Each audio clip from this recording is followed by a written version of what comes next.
We are live. Welcome Mm, to Doing Hopeful Things, the podcast where we do hopeful things. I'm Reverend Dr. Bertice yes, Berry.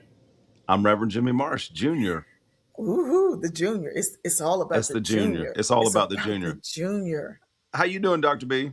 I'm doing good. I am one of the things about this podcast that is so cool and wonderful for me is, I have and live with MS, multiple sclerosis.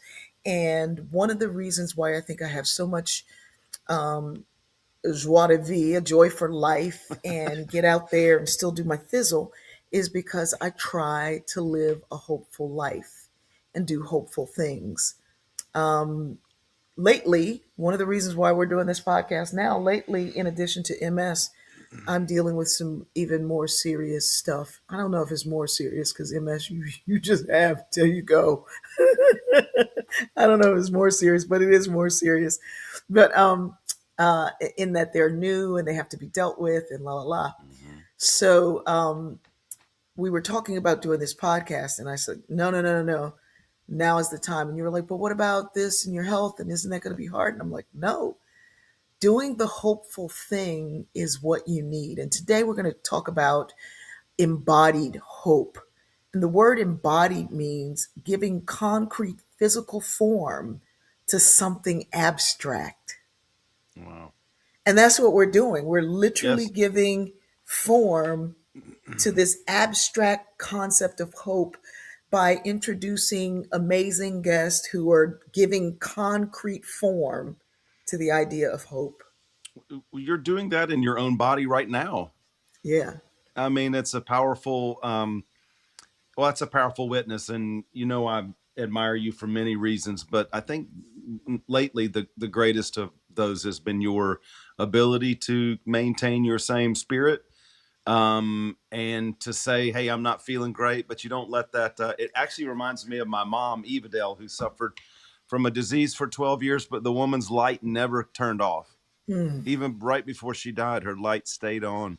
She was always like, I have life in my body, and I'm going to be thankful for it, regardless of its what it looks like or feels like. You shared once before with me about the things she said when your sister died. What was that? Mhm.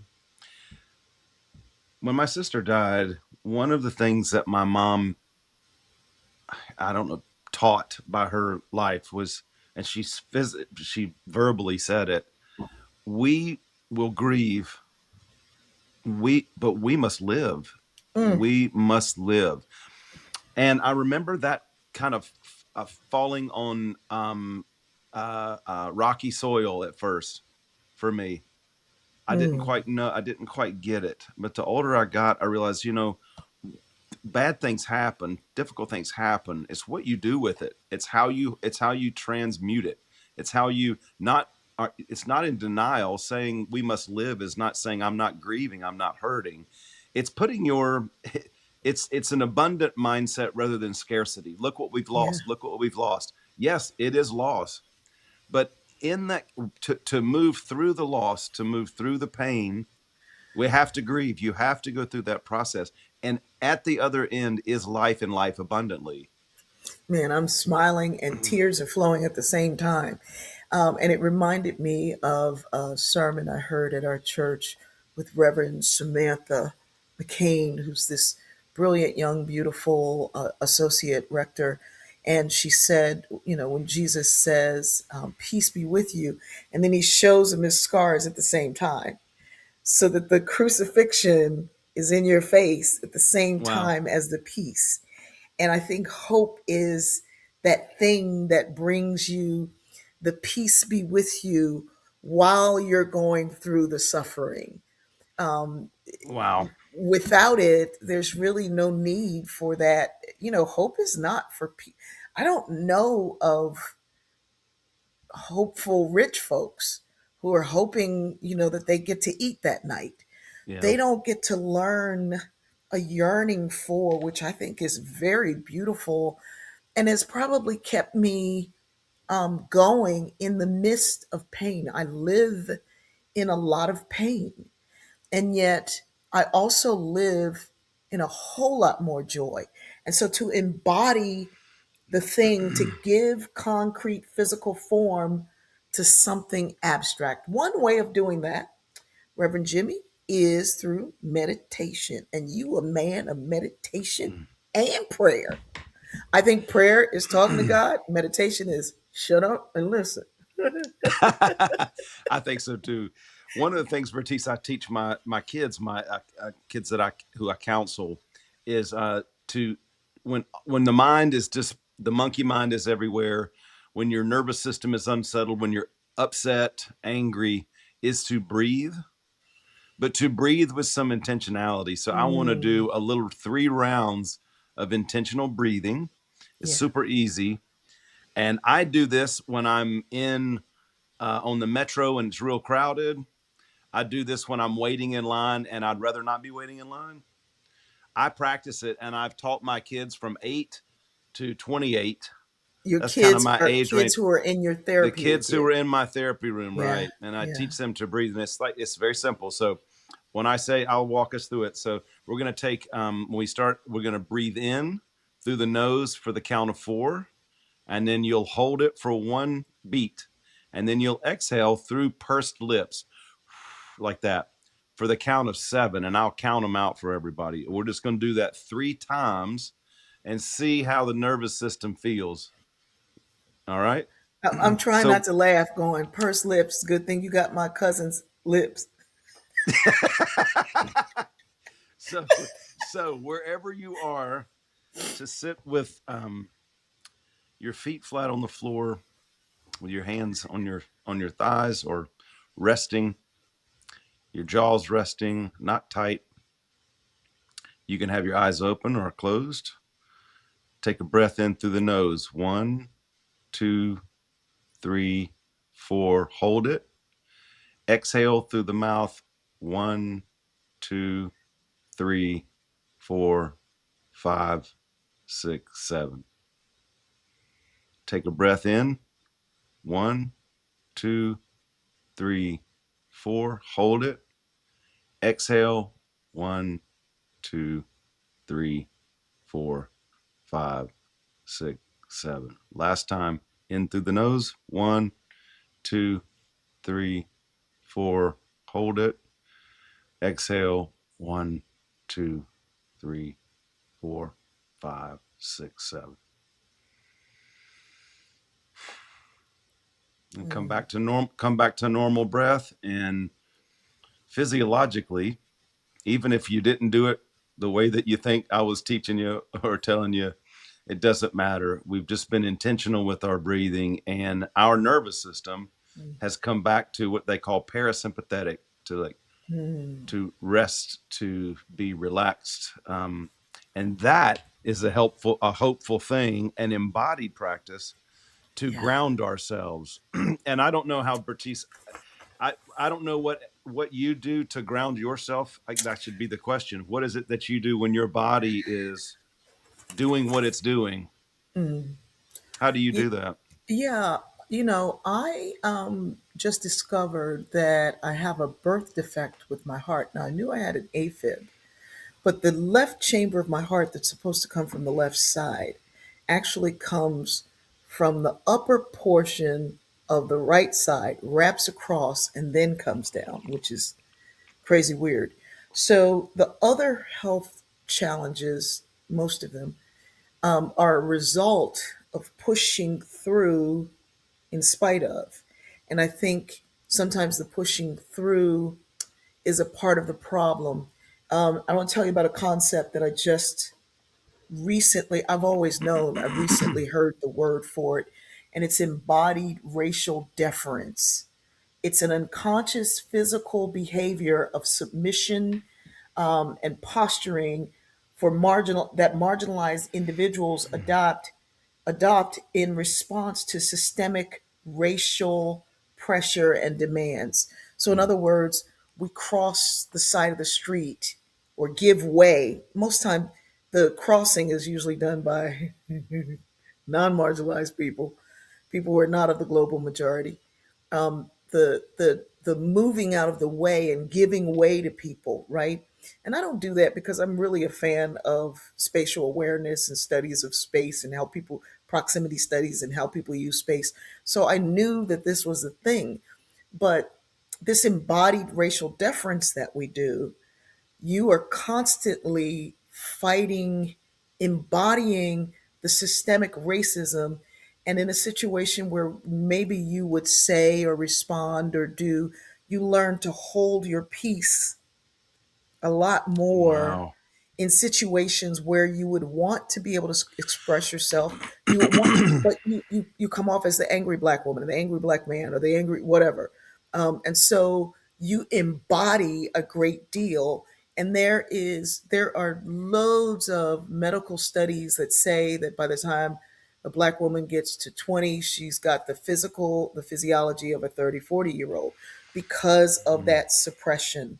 So you're not only embodying, which is why for me, meditation, I wake up in the morning, I do some things, I do some prayer, I make my bed in prayer. I have that whole routine. I have the daily office of prayer. I light an incense and I sit with the names of the folks and the things and the situations and what have mm. you. And then I wait. I wait to hear what I'm hearing, sit with that, and then I share a story because a lot of that story is about what does the world need. Then Okay. when I'm doing my exercise, I end with Okay.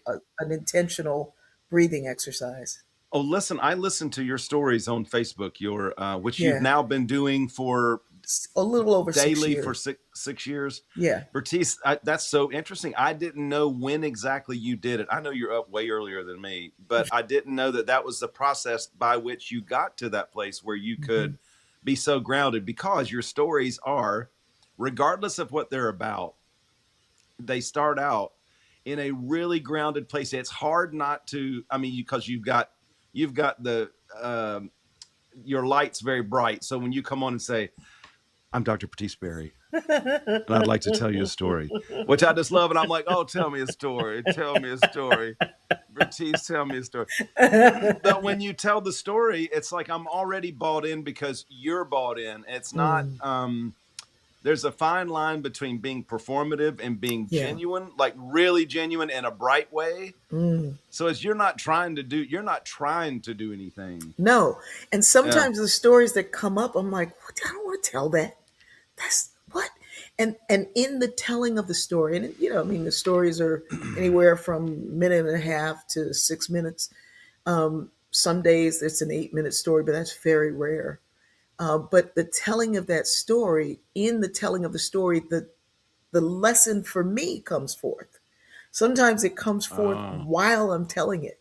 Oh. And then I go do my physical exercise, and at the end, I do a rather really grounding, intensive breathing exercise that Hmm. kind of helps bring it all together.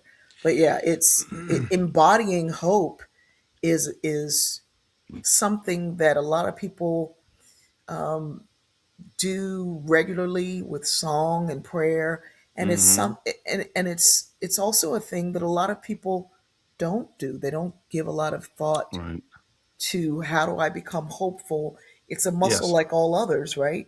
And if Yes. you work that muscle more than others, you'll see the hopeful thing. If you work despair, you'll begin to see despair. That's right. I had a teacher once that began a class with, he said, Eric Gentry was his name. He said, when I first started, he goes, I wanted to be good. And he goes, now when I speak, I say to myself, I hope I'm being honest. Oof, Yeah. oof. So that's where it comes from. I'm not doing it to be good. I'm not doing it so that you think I'm good. The question I should ask is, we should ask is, am I being honest? Am I being, and in that, if you Wow. can, if the question is yes, then Mm. people can trust what you're saying. Yeah, yeah, absolutely. And that's the truth of it. It's what happened earlier. I mean, even just saying out loud, I'm going through this stuff, it Yes. brings a little bit of a thing because for years I had MS. I've had MS over 20 years. I didn't say anything until I was like 15 years in to my family. They knew something was going on, and I kept falling, breaking things and all kind of stuff, but they didn't know. And Part of that was I didn't want to be seen as less than to my employers, Yeah. as less than to my family. I was carrying a lot with my family, and I knew that they needed me. My mother was around, and she was going through her health stuff. She had a brain tumor, which resulted in 5 heart attacks and 6 strokes over just a short period of time. And so in feeling like I had to be there for somebody else, I'm I see. ignoring my own stuff. And then when I Wow. had to own it, when I had to live in it, when I had to accept it and say it out loud, it changed the way a lot of people felt about me, Mm. but not the people who mattered and who continue to matter. And in Yeah. fact, living that truth out loud, Mm. embodying that thing, doing the thing that I needed for me, right? Yes. Invited others to do the thing they needed for them. That's great. Yeah. Beautiful. I think, yeah, I could go off on, I've got 8 questions. Go. We got a few minutes to do that When you, so, so there's that because point. we And have a great guest so coming. I can't Yes. wait. I know. So we're both preachers. Yes. I noticed a difference in my preaching when I became more accepting of who I was, where I was. I there was a subtle shift between that performance, trying to be good, trying to be, and the subtle shift into a deeper truth telling that my voice, there was a different resonance in my voice. And Mm, I have had recently when I've been speaking, I've had a feeling come over me like goosebumps when I'm mm. saying something. Now the thing is, I'm not having goosebumps because what I said was exceptional. I had goosebumps because I needed to hear it. I needed to hear myself say it. Ooh. So if I know that it's something I need to hear, how could it not be? How could it not be something that others, if they allowed it to land, that they could hear it too? That's an embodied practice. You're get goosebumps. Telling a story about my mother or my sister, I can get goosebumps because I'm like, it's real. That story is Yeah. alive. That Yeah. story's not. We're not talking about dead folks. They're alive within me. Mm. And when I feel that, that's an embodied practice. Hmm. I'm Yeah. wondering, do you experience that when you're preaching? I I've seen so experience much it of your, yeah. when I'm preaching. I experience it when I'm writing the sermon. And sometimes have to Okay. get up, walk around the house, talk to myself, do my mother's thing with hallelujah, hallelujah, Um, um, but when you look out and you see it connect, it comes then as well. I had one Sunday, our rector's daughter, I think it was Rose, and she's the youngest, and she told her sister, I know what Dr. Barry's going to talk about. And she had gone up to the podium and read my sermon, and she was just lit up. And I was like, uh, she's got to be like 5 or something. But they're all really sharp, and mom's a teacher. And speaking of teachers, I want to bring in our yeah, next guest. I guess that was like a good segue that was a because a beautiful good segue. teacher is so meaningful. But we're talking about this idea of embodied hope, right? And this our guest is someone who literally embodied, as we were talking about earlier, the thing that you are going through. The most authentic way to get to that is, what are my needs? What am I going through? What do I know? What does my community need? And in answering that question, you find the place to not only give hope to others, but you give it to yourself. In the United States, only 2% of the total population has a doctoral degree. Of that, only 4.4% of Black women are that 2%. Wow. And I got my doctoral degree at 26. I looked kind of young. And You so, still look young. Come on. no, no, no. I looked really young. There's a picture of me. I looked really, really young. When I Wow. went to get my cap and gown, the Okay. people in the store were like, You're not getting a doctoral degree. Get out of here. Are you even graduating? Are you even getting a bachelor's? Get out of here." But I looked young. Um, of that 2%, 4.4% are African Americans. And I remember my graduate school roommate, Dr. Bernita Berry, we're not biologically related, but we are related. I was number 36, she was number 37 of Black women with a PhD in sociology. 36 and 37. Of Wow. that 2% Mm-hmm. of people in the United States who have a PhD, Yes. only 2.5% of them are Black men. Our next guest is working on his PhD. He is a minister, an educator, and he looked around at the University of Colorado in Denver and realized that he didn't have a big enough cohort to mentor him, to support him, or to show others what it looked like. So he decided to do something about it. And he created an organization to bring people together. He contacted me one day. He slipped into my DMs, I think that's the lingo, and said, "Hey, I'm doing this thing. Can you share it with others?" And so I was like, not only will I share it with others, you're going to be a Yeah. guest on our Yeah. podcast. Yeah. And so this amazing, brilliant, bright light young man has started an organization, a community, an empowering collective called Dissertating While Black. Please welcome soon to be Dr. Nathaniel Smith. Hey, Hey. hey, hey, hey. Hey, Dr. Berry. Hey, Reverend Marsha. I appreciate you all bringing me Uh, on. I'm so humbled. Oh, oh, cool. it's Look at great to that have you, man. smile. Look It's at that great to Kool have Aid you. smile. It's great to have you, man. It is so good to be here. And you are literally the living definition of embodied hope. Tell us about how you got to Hmm. the need to do this. I got to the need to do this because I felt like my research is my me search. And in Oof. Ah. Give us a moment. Yeah, wow. Wow. My research is my Is me my me search. search. Woo. Hmm. Okay, okay. I'm sorry. Go yeah, ahead. I found that for me it was a way of demystifying the whole research process and kind of deconstructing it within myself and in my own mind and really bringing it to a place of understanding where it made sense to me. And I just knew that I've been around black men all my life. My parents raised six boys, and I grew up in a community where there was a lot of men. My home church environment was filled with a lot of men. In my professional career, I've worked with a lot of young black and brown boys and young men.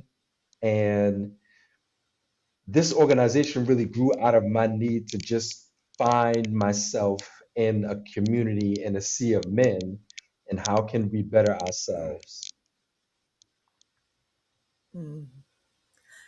So Wow. you said in your professional life, tell us about the work that you do along with dissertating while black. So I've been in education for about 20 years. And like you, Dr. Berry, I know uh, I look young, thank God. But I've been working in the educational space for a while in New York City. New York City is my home, and I've been in different spaces, traditional public schools, charter schools. I've been in community college settings, 4-year college settings, both public and private. And funny enough, it just doesn't it whatever environment I'm in, whatever position, whatever title I'm given, I always seem to be working with men, with either young boys Mm.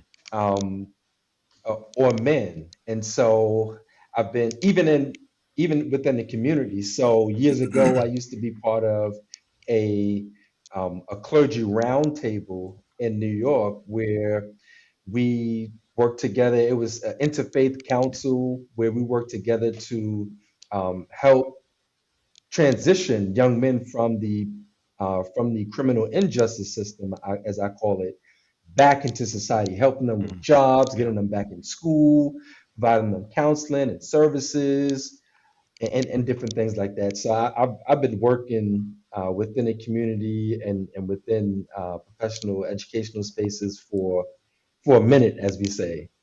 Yeah. Yeah. Wow. That's fantastic. Go ahead, Jimmy. I'm sorry. Well, I wanted to ask. I just Nathaniel, I'm just so inspired by. I took a deep dive on your social media and checked out. I just love what you're doing. You and I have doing some of the similar work with. I've been working Yeah. with young men for the last 25, 30 years. So that's in any man who's working with any young man or boy. I'm like, I want to hear your secrets, how you're doing it. What is it right now that? Well, my first question is, what is your dissertation in? What is your me search on? So my dissertation focuses on the lived experiences of Black male EDD students in their doctoral degree program. So what I found, And what's the my title? title, Come on. I know you got a good one. so my title is, oh God, I'm having a brain fart. Lord, have mercy. Um, I get it. my title is Dissertating While Black, exploring a qualitative narrative exploration of the racialized and gendered experiences of Black male EDD students in their doctoral degree programs. My research really focuses on the last 10 years or so, but I looked even beyond that and found that there is hardly any significant research on Black males who are pursuing their Doctor of Education degree. You're right. Much of Mm, the research really focuses on the PhD experience, and as we know, the bulk of the research really, at least in times past, have been written by not by us. So it's stories that are being Hmm. told about us, but not by us. And so this Hmm. research really tries to elevate the Doctor of Education experience for Black males. And what does that look like? What stories are hidden that need to be uncovered? What lived mhm, experiences do these men have that can really contribute significantly to the research? And so that's what I am mhm. embarking upon. And it is, Wow. you know, this week I actually just finished the second phase of my data collection. So I've been interviewing all week, and oh, fascinating material, just fascinating. What tell us a little bit of what you're finding. Yeah. So the first thing that really sticks out is um, all of these Black men emote differently. And so in sharing their stories, uh, there's this one experience I remember, just it gives me goosebumps even now. The Mm, My brother just literally, I asked him a question, and without provocation, just cried and just let out almost what seemed mm. like years of tears, Wow. because the question was getting at his humanity, um, not just in the doctoral space, but just on life's journey. And Yeah. you know, you try to like be put on your researcher cap and take notes, but at that point, I just dropped my pen and I really just had to just sit with him, and it it was truly just a fascinating experience for him to just feel that comfortable to let everything out. The safety, Nathaniel, you provided, as I'm a psychotherapist working with men and boys, providing that space of unconditional positive regard and attentiveness and being present and open to the other person. And when you, it's obvious that you were embodying safety for him in order to lay down a pearl of great price, to let something out that needed to be released, and you were able to hold it with him. I think that's a very, that's sacred ground. That's holy ground. Yeah. In It creating the organization, the group, the collective, what are you finding from people who have become cohorts and compadres, and you in it together? What a great question. I've been talking to guys from around the nation and literally from around the world. I got brothers in the UK that are reaching out, um, brothers on the continent, brothers in the islands that are reaching out, and and some wow, who have received their doctorates years ago. And again, just literally tears, crying on the phone. I wish I would have had this Wow. when I was going through it. I wish I wow, would have had wow, this community. wow. I'm so glad to see that you're doing something like this. So for me, what I'm finding is the sense of belonging that's specific to Black males and community building, sense making, empowering, encouraging, upliftment, Mm, inspiration, just iron sharpens iron.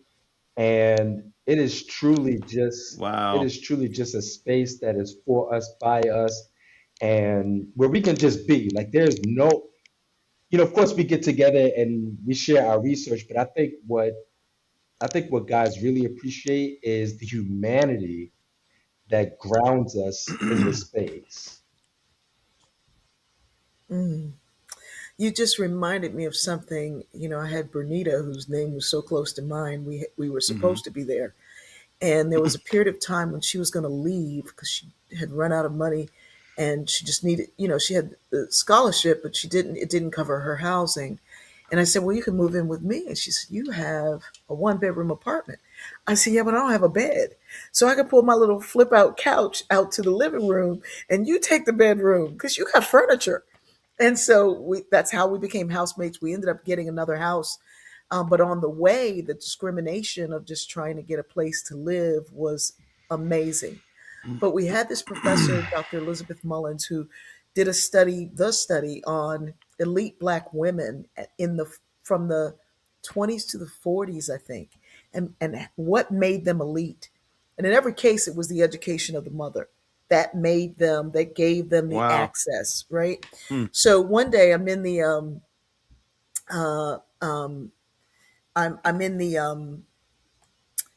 in the hallway, and I've been dealing with the stuff, and I had to prove to people on my committee that Black people understood colorism and could differentiate the differences, and I had to prove that to my committee. And I was just frustrated. And I would walk by her office, and she said, "Bert," she looked up, she would always click her dentures, and she smoked, and you could smoke in the building back then. She's a white woman from Minnesota.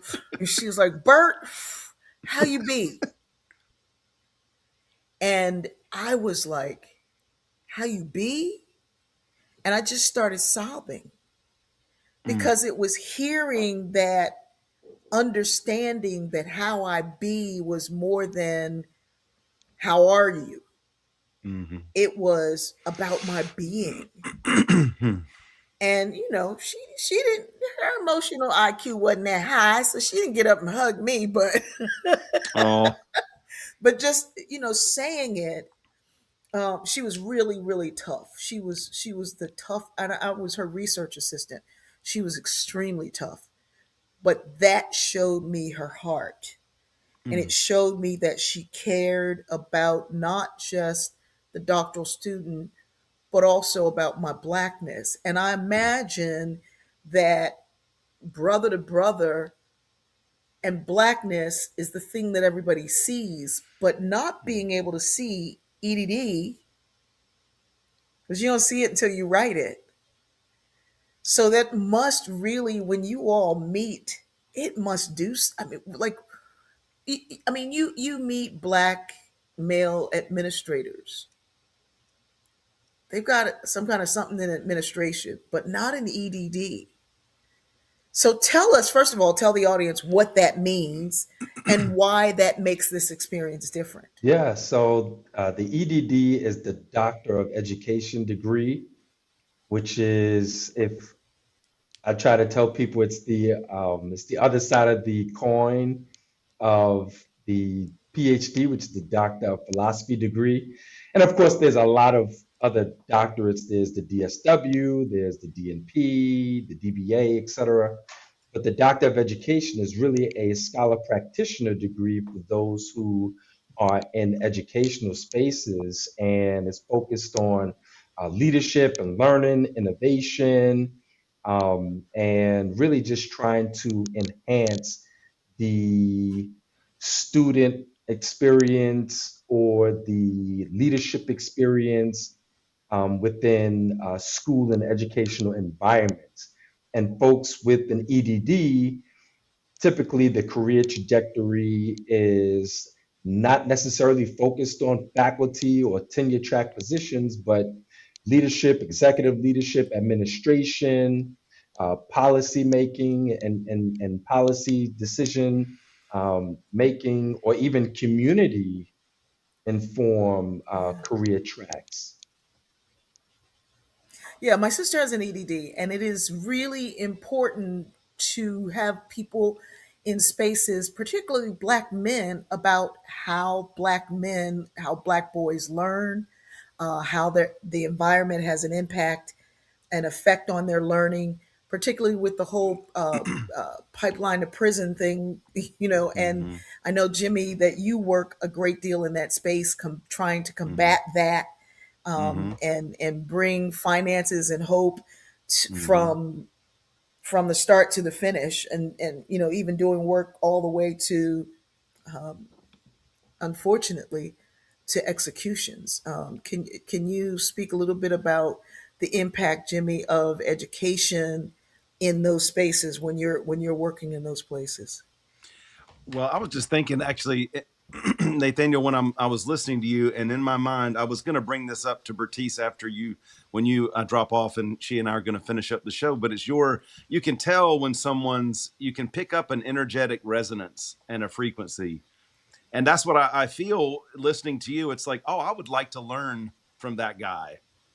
So that's an intangible, just being smart. People are smart. That's fine. Lots of people are smart. But there's a difference between being smart and then having an emotional intelligence of the same level come together. That's what separates a good teacher from a great teacher. So I can tell that's so. The question I have is for you, what is it? Well, I'm not answering your question directly, Bertice, but it prompted me to was just That's thinking about okay. That's Nathaniel, and I okay. wanted to ask, Go where you're what going. what is Yeah, it, yeah, yeah. Nathaniel, that makes you come most alive right now in in your what you're doing right now? What is it that makes you come alive? I'm thinking of Dr. Howard Thurman's quote about coming alive.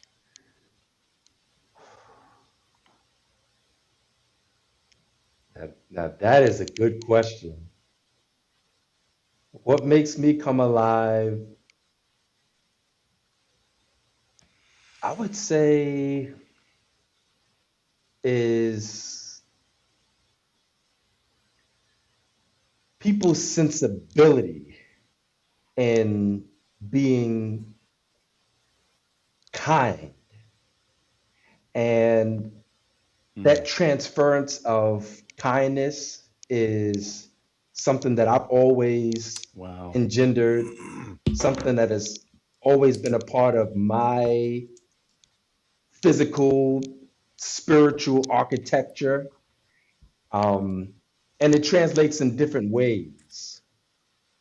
Kindness Hmm. Wow. it can be a thought, it can be a word of affirmation, it can be an act of service. And for me, yeah, it that's what's coming to me right now. I I just wrote it down. The transference of kindness. I just wrote that down. That's That's a nugget. That's a kernel to take away. That's a topic. You have to love what you do, you know. And I think educators, I've been working with kids, not in the publics. Well, when I've been in schools, I've been in after school programs. Kids can suss out really quickly whether you want to be there or not. Kids can tell Yeah. whether you like teaching or not.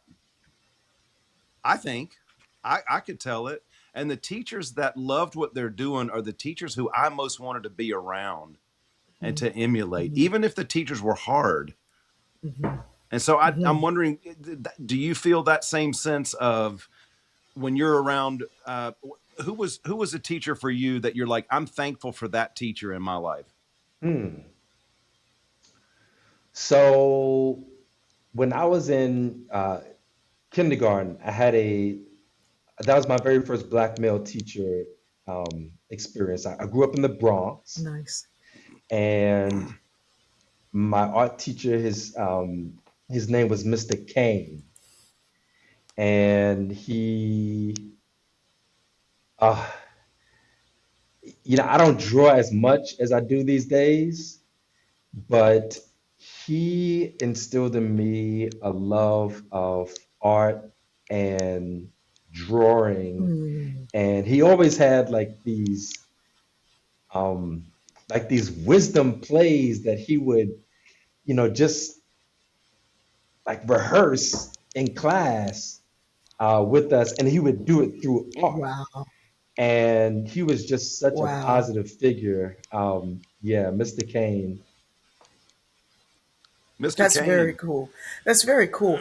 I want to kind of come back to becoming, and I'm only jumping over this because I'm trying not to say what I want to say out loud because it hasn't been announced yet and I can't talk about it yet. But I'll tell you about it later. Anyway, Okay. anyway, the idea of looking around and seeing I don't see. I grew up with black men all around me, and this is the one time I'm not seeing them, and this is this is a very difficult thing to do, and I need that, and so let me create that. And so in creating the thing, again, it's your me search, I creating love the that. thing that you need. Yeah, we were told by Liz Mullins, let your research come from your personal experience and then leave it alone. Let the data take over, right? But I never Mhm. thought of it as me search, and that's fantastic. And I think me search is something, first of all, that everybody should be doing. We spend more time thinking Mhm. about what somebody else is thinking than we do what I'm thinking. What is it that I'm thinking? So doing research on your own self. But what is this thing? How this podcast is giving me hope during a very difficult time. Mm. Can you express the kind of hope that you get with dissertating while black while you're dissertating while black?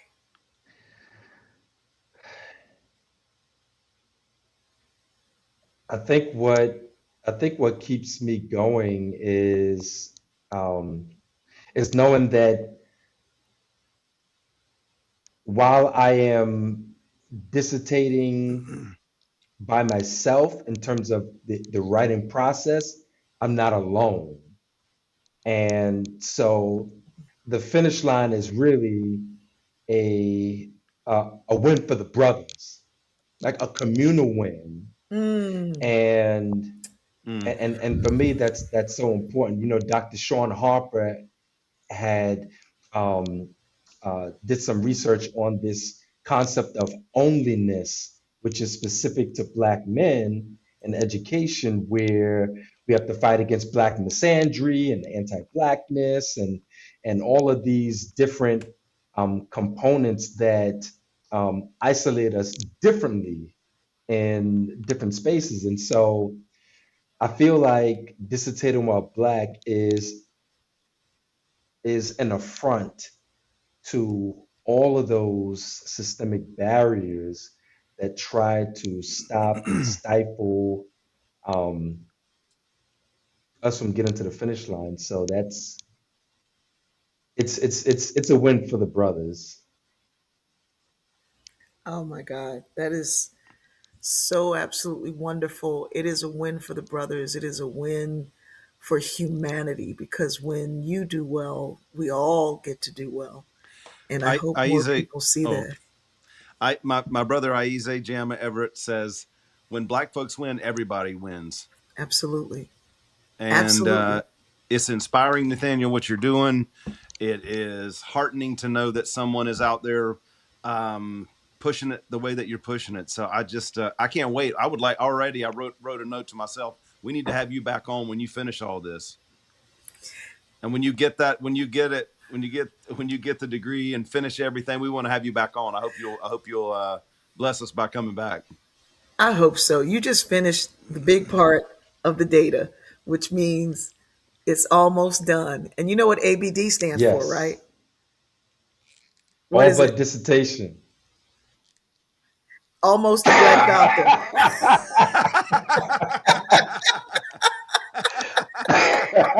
That's what I call it. That's Got what, it. oh my gosh, Nathaniel, thank you for responding and for saying yes. Yeah, And you definitely you're always going to be welcome here. I love yeah. your ability to stop and think and give us a measured answer. Let me ask you one last question before we say bye bye to you, because or see you later, as my mother would say. Um, what is your hope? You are an ordained minister and an educator and the creator of this wonderful organization.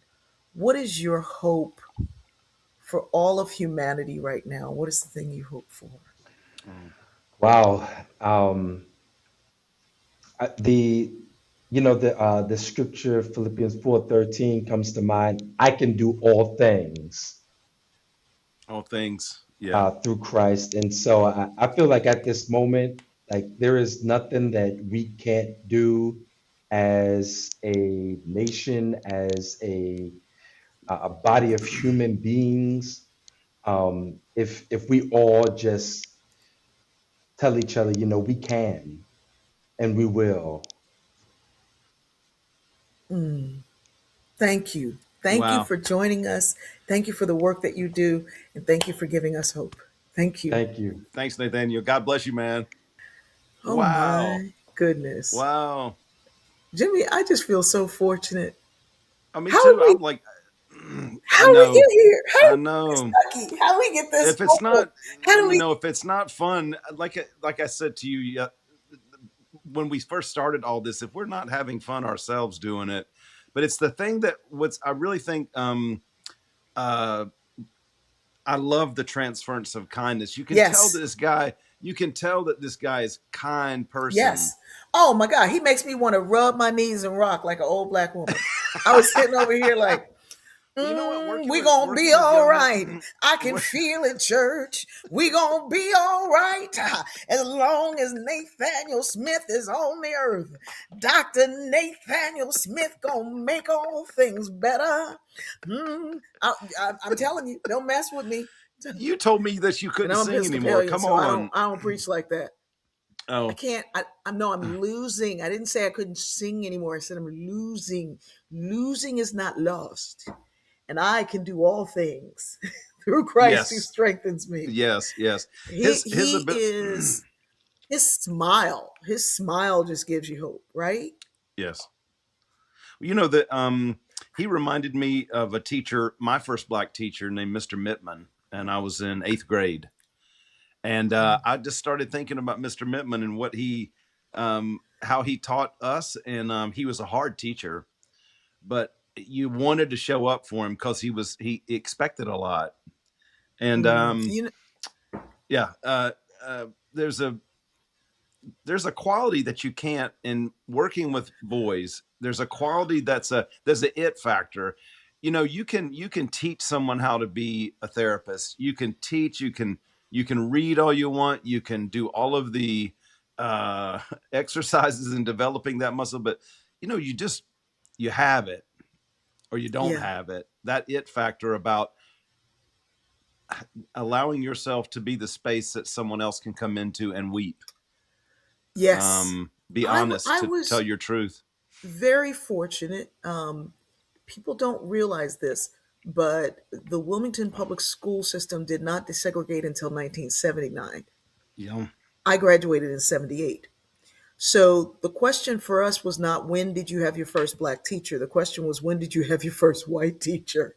Oh, And and and so when my children were young, I made sure that their start was with black educators so that they had a sense of self, a sense of grounding, a sense of belonging before you throw them into a world that says you are the odd man out. yeah. And, like, let me touch your hair becomes more important than, oh my goodness, you are the best reader I've ever heard, you know. Hmm. And my daughter was saying to somebody, they said, well, they were all saying they didn't have their first black teacher until they got to college. And they asked her, well, when did you have yours? And she was like, elementary school. What are you talking Yeah. about? I went to an all black school, a private all black school for elementary school. And they're like, you get this grounding, we can put you out there. You can In do what you my need to do. mhm. In my elementary school in High Point, North Carolina, Guilford County, it integrated. They brought black teachers into a white school the year before I started first grade, which is 1972 or 1972.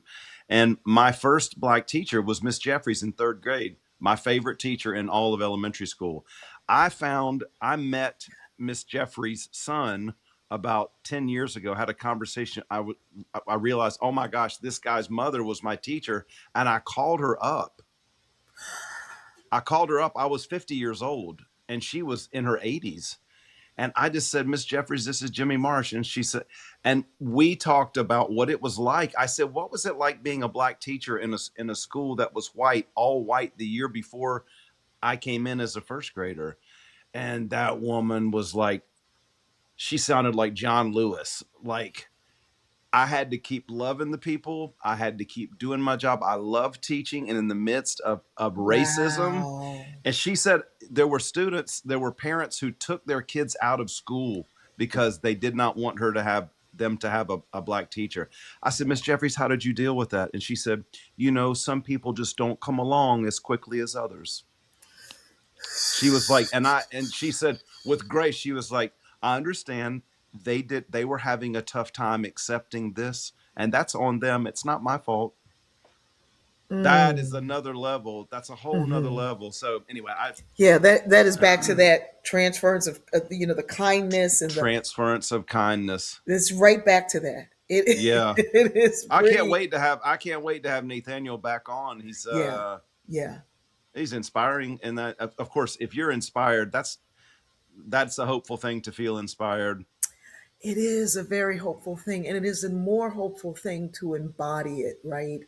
Yes. To actually give a concrete physical form to this abstract thing we call hope.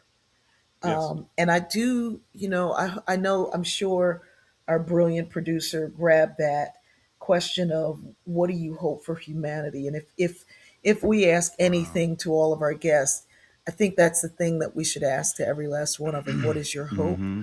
What is your hope for humanity?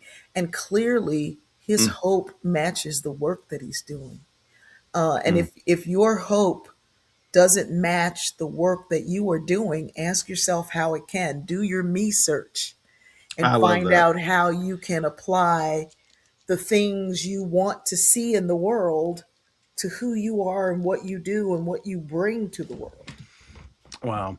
I want to say I can't. This is going to be picking back up to our conversation that we had before he came on. Hmm. Embodied hope. And Bertice, the synchronicities, this is how the I divine, know, language of this is God. how God, the language of God. So I had written down, it's on my notes right here in front of me on my computer.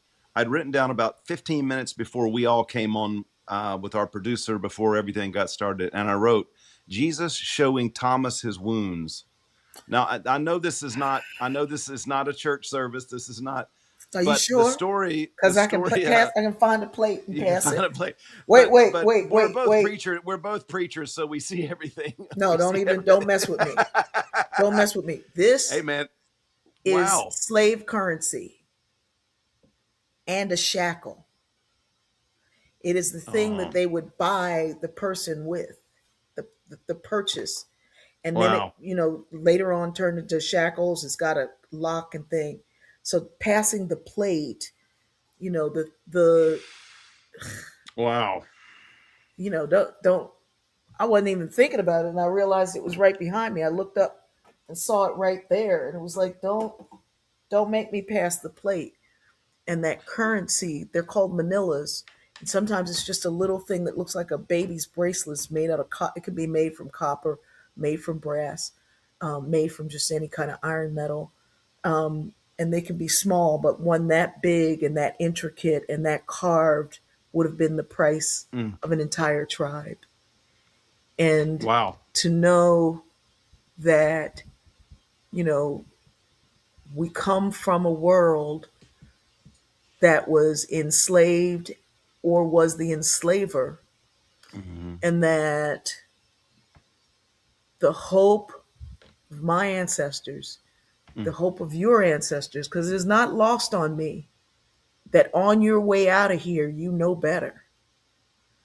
That Hmm. even in your last moment of leaving here, that consciousness begins to see and connect and realize its wrongdoings and its right Yeah. doings and it's part Hmm. of and seeing. So it's not just my ancestors who are hopeful for us to do hopeful things, yours are also.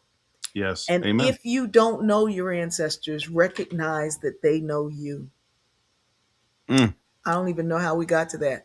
It was Thomas's Well, we get wounds. You well wrote it the down. well that I wrote it down, and you mentioned when Christ showed The the wounds. wounds. That's the embodied. It's like Yeah. this is who I am. I am in a body, Mm-hmm. and you are in a body. Mm-hmm. I think just the in the transference of kindness. I'm gonna use that now. I'll quote him. The transference of kindness. It's that it doesn't cost anything to be kind. No. And when No. we are kind, there is something that happens in the body that is settling the nervous system, similar to the Mm-hmm. breathing exercise we just did. Mm-hmm. That you settle. Mm-hmm. But We're in a day showing the wounds. This showing the is wounds. this is a wound. Yes.